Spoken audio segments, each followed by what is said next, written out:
Welcome to Primal Girl Wellness and Down to Earth Astrology. This is Miss Jenny, and I am your astrologer. And today's video is a quick video, just sort of a heads up to kind of help you navigate the times coming ahead.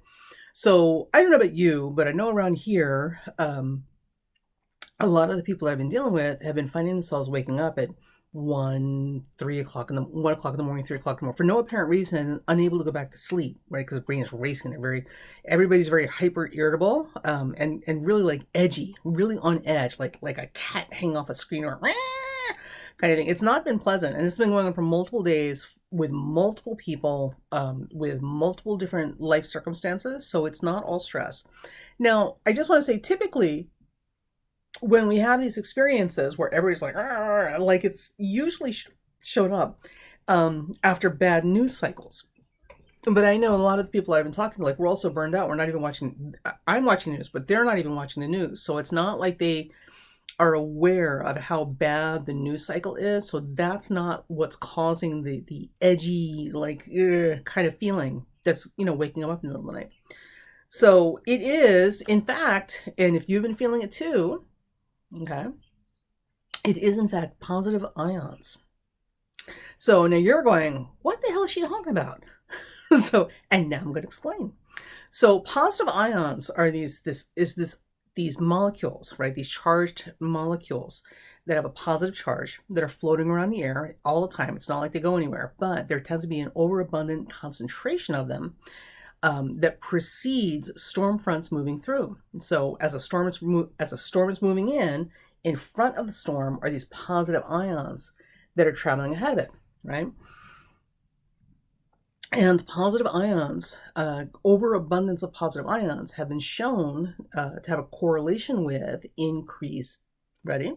Homicide rates, suicide rates, crime rates. People get mean, evil, and nasty when there's too many positive ions in the air, which always happens right before the storm finally comes through. Now, I want you to think about this for a second. Think about all the time you've been on the road driving, and right before a storm breaks open over the area. What happens to the drivers? Have you noticed? Like, everybody starts, well, not everybody, but a lot of people start driving like they've lost their ever-loving minds, right? Driving for years, now suddenly driving like a maniac and doesn't have any good sense, okay? So we can't, we don't have any studies to support it, but I'm going to take a good guess. That's probably that overabundance of positive ions that are passing through as that storm is following it in. Now, when the storm passes through, it tends to produce and generate a ton of negative ions, okay, which then breaks up that concentration of positive ions and diffuses it a bit and, makes it a lot weaker. And negative ions make us feel great. We feel peaceful, calm, wonderful, woosah, right? Which is also why after a storm, everybody feels better. The air smells cleaner, right? We feel better. Everything's okay again. The other thing with negative ions, and this is kind of interesting, is negative ions, because the electrical charge tend to attach to airborne particles. So dust, I don't know what else, pollen, whatever else is floating around the air that's airborne, those little dust particles we see. The negative ions will attach to that, and because of the weight, like they'll drop, right? They drop down to the ground, which is also why the air smells cleaner, right, after a storm. So it's not necessarily just the rain that's washing everything down. A lot of those negative ions are pulling that stuff to the ground, because even in your own house, things feel different after a storm. So positive ions, overabundance of positive ions. So there are ways to deal with this, and ways to generate more negative ions to help us keep our sanity. I wish they would make a little negative ion diffuser for cars, because, man, some people could certainly use it. But for you, if you're dealing with this, this should be helpful. And also, too, I just want to point out, for those of you who are, and check off the list if this is you, right? So if you're already dealing with depression, anxiety, overwhelming stress from circumstances you have no control over, right? Because I know around here, a whole bunch of people just lost their jobs in the last couple of weeks. Those are circumstances you have no control over. Just a whole bunch of other life issues that are not having you in a really good headspace to begin with, okay? If that is you, this concentration of positive ions, you're going to feel a lot more intensely, and you should know that about yourself. Not because this gives you an excuse to behave badly or to feel more sorry for yourself. I mean, listen, If you're in a bad place, you're in a bad place. There's no changing that. There's no Pollyanna, oh no, I'm fine. Like, that's not it. But it is to say that we need to be more proactive about managing it so that we can manage ourselves. Because sometimes sometimes you're literally on your own in terms of self-care, because nobody's going to know better than you how to manage you on a 24-hour basis. And so you might want to pay more attention to what I'm about to say. So negative ions. How do we generate more negative ions? Well, honey, if you've got the bankroll and you love high-tech toys, you can absolutely go buy a negative ion generator, right? But for those of us who are on a budget, it's a little bit more complicated. And here's how we do it the cheap way. Okay, so the first thing is, if you're following astrology, I'm pretty confident you've got a Himalayan salt lamp somewhere in your house. And you've seen them. There's those big orange rocks that typically have a little light bulb inside that makes them glow orange, right? And it's made out of salt, Himalayan salt lamp. They produce a ton of negative ions. So if you have one, make sure the light bulb is working so it can keep discharging lots of negative ions into the room. If you have one collecting dust somewhere, go get it, put a light bulb in it, turn it on, do it, use it. Make that thing work for you, because that's one of the benefits of Himalayan salt lamps. The other, if you don't have a Himalayan salt lamp, you can go the other route and you'll actually get a little indoor water fountain, right? Or not water fountain, waterfall, indoor waterfall. Okay, so a little tabletop waterfall, it's those little decorative things. And the reason is, apparently when water cascades down, like in actual big waterfalls like Niagara, which produces negative ions, and Niagara Falls produces a ton of negative ions. So we can have our own little mini Niagara Falls in the house to help generate some negative ions into the environment, to help dissipate, and neutralize this overabundance of positive ions as storms start moving through. Okay, and certainly at other times as well. Okay, and that's probably why we all like waterfalls. We like waterfalls. We love those little tabletop water things. When they're not making us want to pee. So there's two, and the third thing, if you don't have a Himalayan salt lamp and you don't want to buy one, and you're not going to get a tabletop water fountain because they make you pee, want to go to the bathroom. The third thing is to make sure you have something in the room that circulates the air.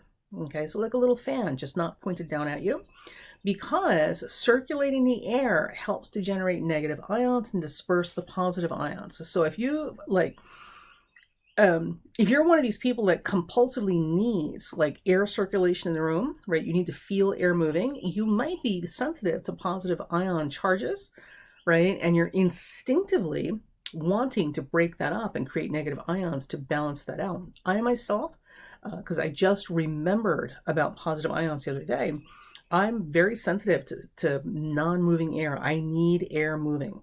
So what you don't know about me is that I'm working as a medical massage therapist. I'm a soft tissue specialist specializing in medical and clinical massage, which basically means on top of doing more complicated work, but I also work in small enclosed spaces. And believe me, when there's no air moving in that room, I feel it. I literally feel like I'm suffocating. So I constantly have a fan going in my room just to circulate the air so I can feel the air moving. And, my excuse is I tell people, it's like, oh, well, I'm middle-aged, fat, and going through menopause. I need that fan. Sweat is a lubricant. But honestly, I think some of it too makes more sense now that it's I just need to feel the air circulating, because it is a way to generate negative ions to kind of woo-saw the environment, and also to, keep me calm. Because when people are in therapy, and really good stuff is happening, there's a lot of cathartic things that are happening as well. So people tend to give up a lot of psychic and emotional stuff in a massage room because they're releasing it. It's not trapped in the body anymore, it's coming out. So it's got to go somewhere, and typically into the room. But that gets into a whole other esoteric conversation about energy and healing and stuff like that. So that's what I do. So if you don't want a salt lamp, you're not going to do a tabletop fountain, get yourself a little fan, make sure the air is circulating in the room. And like I said, you can get just a little fan and just point it up, right? It doesn't have to point down on you. You don't have to use a ceiling fan. Just something to keep the air moving in the room will help a lot. So that's it. That's my tip for the day. And here's my little story about how I know about positive ions, because it's this little obscure thing, right? So years and years and years ago, because I am older than original sin, I was reading a book by Debbie Kempton Smith, rest in peace, who was a phenomenal astrologer and just a wonderful human being. So she wrote this really, really awesome book, very tongue-in-cheek. She was the first one to do tongue-in-cheek astrology, called The Stargazer's Notebook.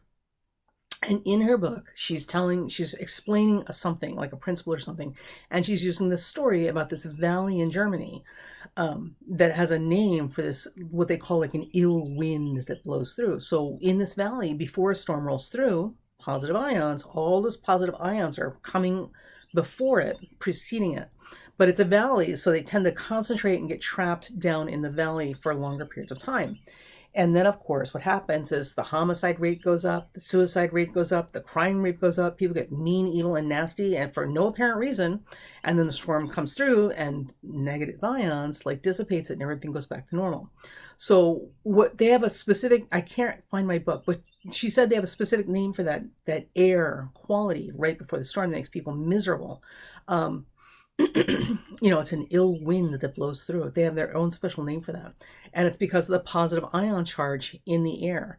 And that's how I learned about positive ions. And I had forgotten about it for decades. I'd forgotten about it until recently, when literally I'm working with all sorts of people who are talking about getting up in the middle of the night and they can't quite sleep. And these are not people who typically have these issues. And some of these people are not people with anxiety or depression issues. People with anxiety and depression, like they're really off the rails, as it were, going through a little bit of myself.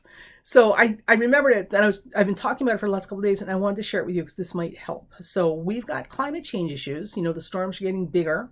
Everything's getting bigger and badder. And whether you believe in climate change or not, this is where we're at.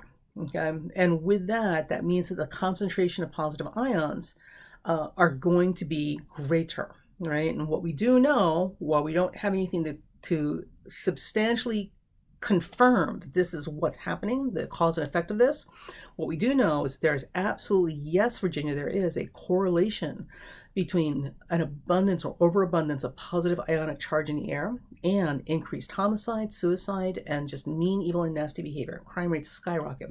And you can look that up on the internet as well, because there's whole old articles that talk about that as well. So hopefully this helps, and hang in there, baby. Hang in there. And for those of you who follow the channel, just sidebar, I have not forgotten about Mr. Cavalcante. We will be doing a follow-up video. It was successful. I'm just not doing it right now because this ionic charge, because I think on my side of the country, there's a hurricane moving up the coast heading to New England. So we're all I'm pretty sure that's what's happening.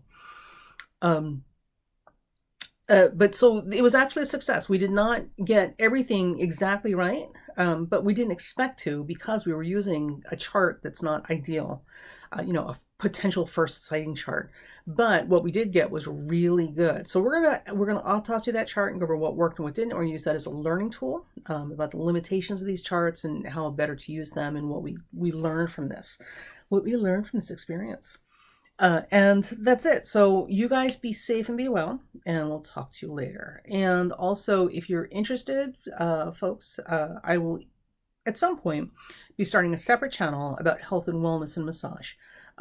So when that comes up, I may make a notice here. I might just quietly roll it out. All right. Talk to you later.